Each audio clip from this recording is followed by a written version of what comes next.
my name is Laci Kim, and I'm a student of the class of 2026 at Kamehameha Schools, Hawaii. I'm working as a student intern for this year's 2025 Kauluhala Summer Program. For my project, I decided to make a short documentary film showcasing the impacts and benefits of hands-on learning. I was personally excited to jump on this opportunity because I love the film industry. It's something that I enjoy, especially film editing. I decided to be involved in Intro to Creative Writing, Conservation in Sea and Land-Based Sciences, and Intro to Agriculture. The experiences from attending all of these huakaʻis overlaps through a common message, and that is that huakaʻis offer students to create connections with the ʻāina and their community through hands-on learning experiences. Without further ado, this is Beyond the Desk Growth from Connection. Hope you enjoy.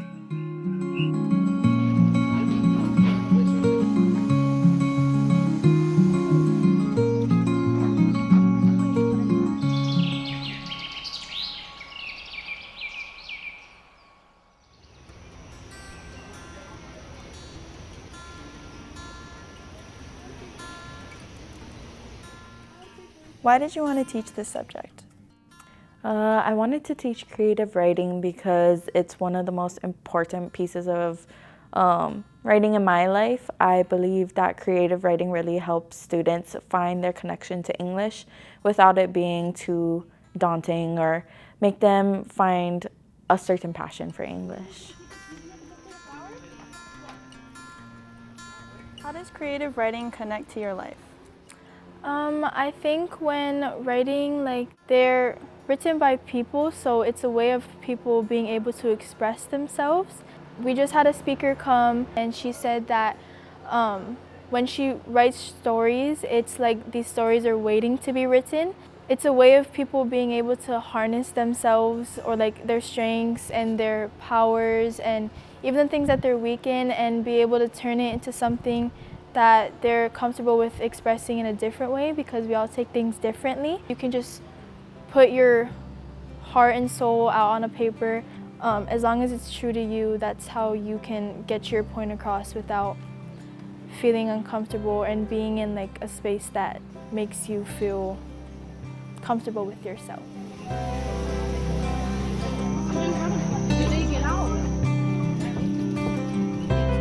How do you encourage students to find their voice in writing?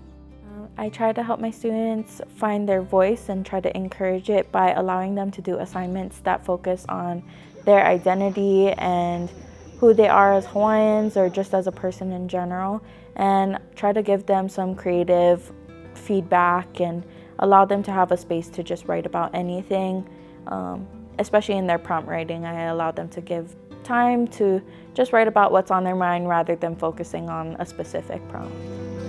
So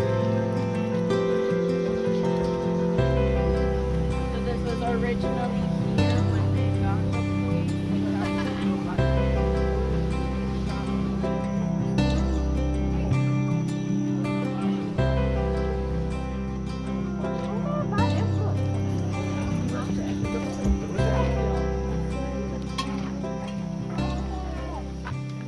How is connecting with your surroundings important to creative writing? I think connecting to my surroundings is a big thing when it comes to creative writing, because especially in Hawaii, it's ways that we can get inspiration to be able to tell our stories and perpetuate what we know as Hawaiians. So I think it's just important to have that realm of creativity when it comes to your writing.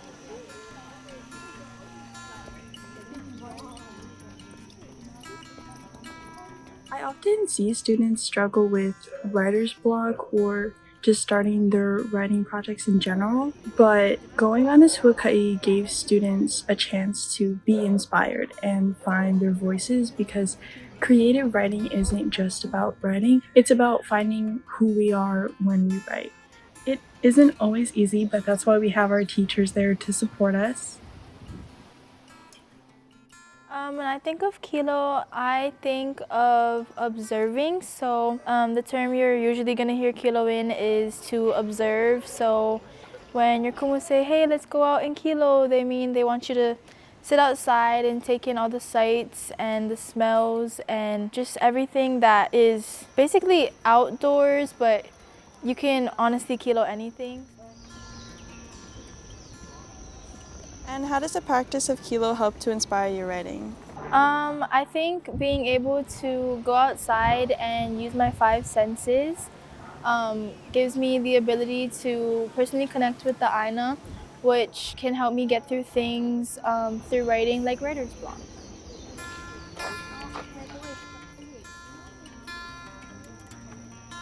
When we get that hands-on learning experiences and when we get to practice kilo, that's when we ultimately find the inspiration to write. Connecting with the ʻāina gives us that chance to be able to write our own stories. What's your favorite part about teaching this subject? My favorite part about teaching the subject is seeing what creative things the kids come up with, whether it be blackout poetry or they come up with amazing storylines with different plots and characters that are so out of the ordinary or something I would have never thought of, and it truly is such a beautiful piece of them that I get to read.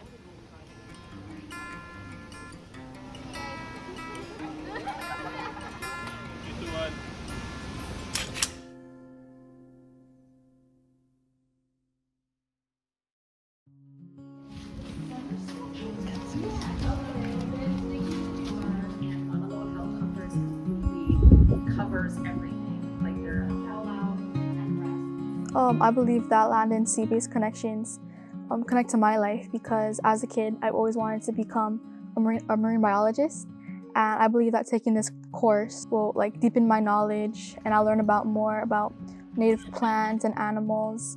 And I can just become more knowledgeable in this field.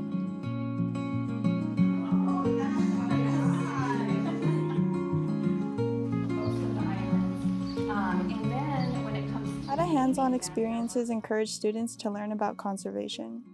I think hands-on experiences are some of the best ways to learn for a lot of people, just because they get to see the relevance of the topic and of the maybe the initiative. So for instance, you can talk all day about our native forests are dying or the ohia is dying from rapid ohia death, but until you go out and you see it and you see how many ohia trees are dying in our forests, I don't think it really hits home until you witness it firsthand and until you're actually actively involved in doing something about it.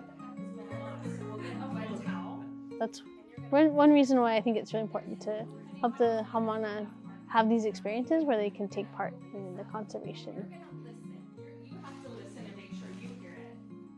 Learning about the monk seals and Hawaii's ecosystems definitely made conservation a more real experience.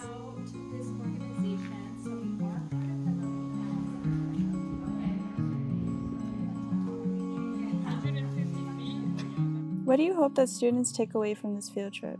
This one specifically to Kauluhala, I'm hoping that they can get just a small glimpse of some opportunities that may be available to them, to whether they volunteer or maybe they want to go into marine mammal conservation.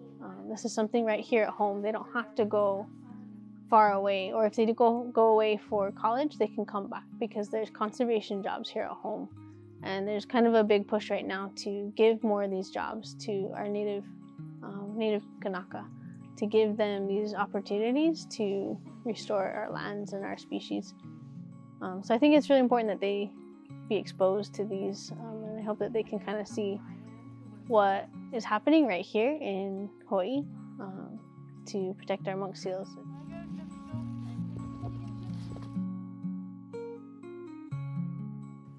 I think a moment that was meaningful to me was probably when I entered the place. There was on the floor a painting of all the Hawaiian islands and the beautiful archipelago. And I learned that there's all the seals, there's a lot of them, and majority of them stay in the archipelago. And that was really cool to learn. And I know now where I could probably see them if I ever wanted to visit. Hawaii Island, we only have about 11.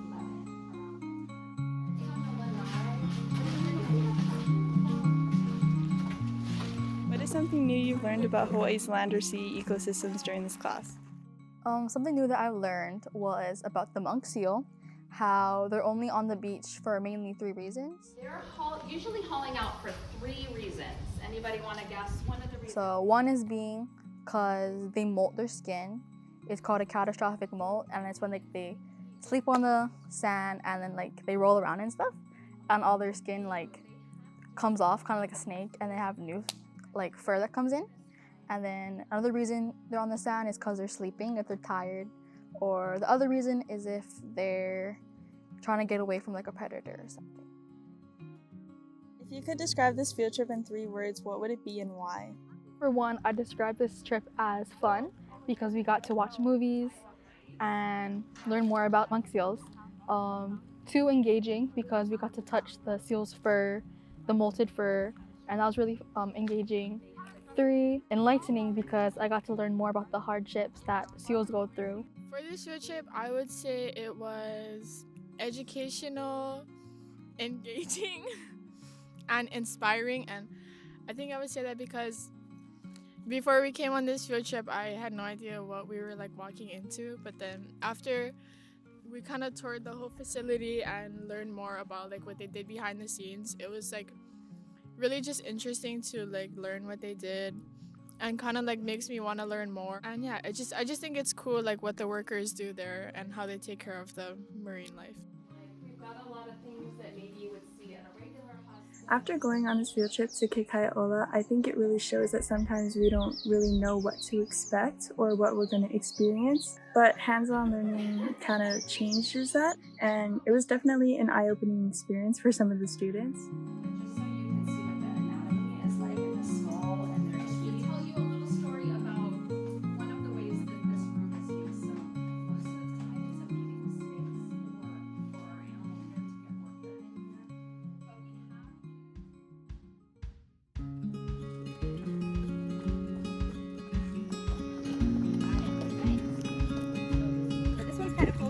All the different, all the different levels, yeah? So this is how. What do you think? I think for a lot of people, agriculture may just be a term that we hear and we don't really know what this subject might entail, similar to conservation class, until we ourselves may get our hands dirty and be involved in sustainable practices.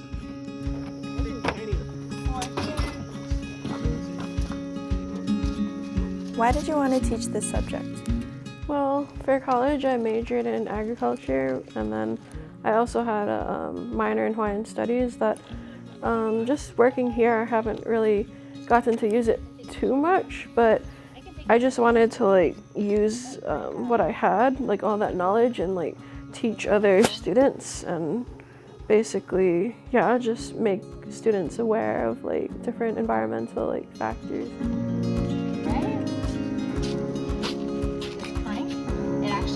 Severs it, and so it makes all the honey. Yeah, nice job on the swoop.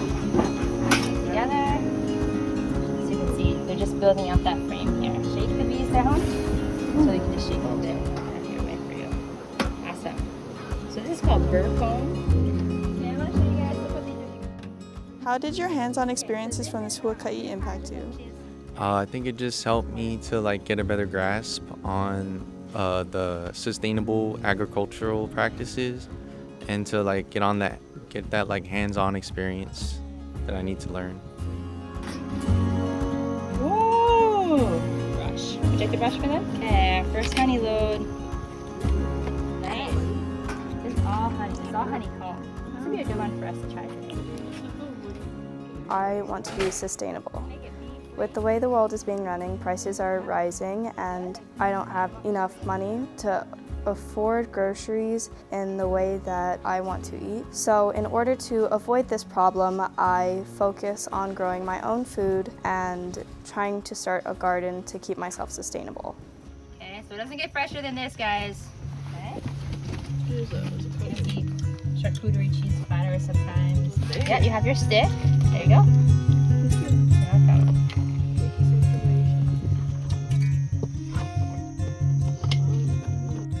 Why do you think it's important for students to learn about agriculture? I think it's important because we rely on a lot of imported goods, and I believe that they need to take care of what they have with the land and stuff, so they could be self-sustainable and basically take care of the land, and then the land will take care of you.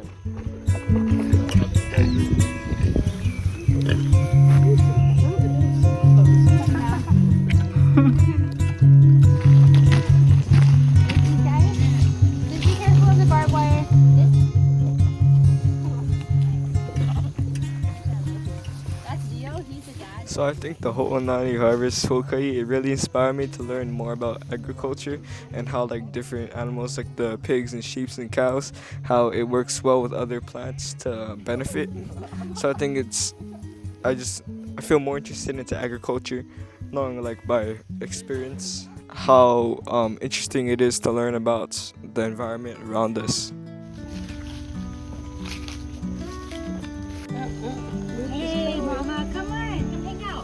Well, I think field trips like this kind of give the students an opportunity to see it from a different lens as a farmer. And I think this will kind of expose them to agriculture and stuff. And it's kind of more a self-taught kind of thing, whatever they observe and feel. Maybe it would help them change their attitudes by caring more about the environment or something. But because if they could see what was going on in it, and they could kind of relate it towards themselves in a way. Hello.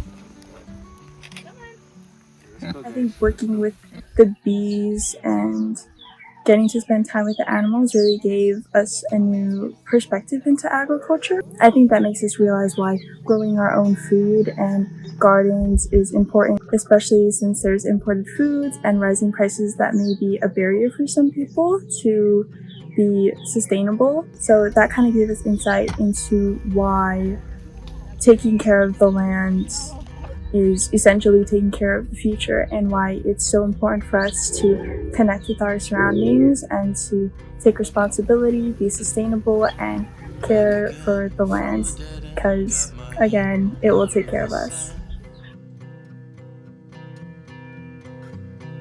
The rain may fall, but it's not lost. It's just a new beginning. I'm losing my train of thoughts. Okay. It's falling down. It's going down. The students should have.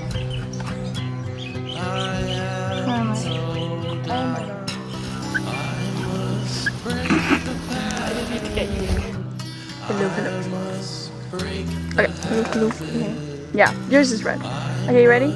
Break the pattern. I must break the habit.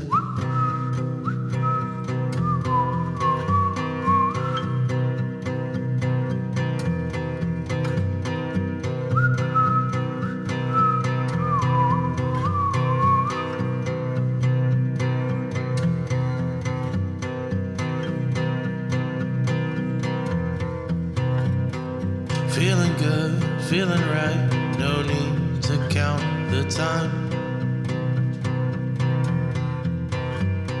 The rain may fall, but that's not all. I won't let it cloud my mind. It's falling down. It's going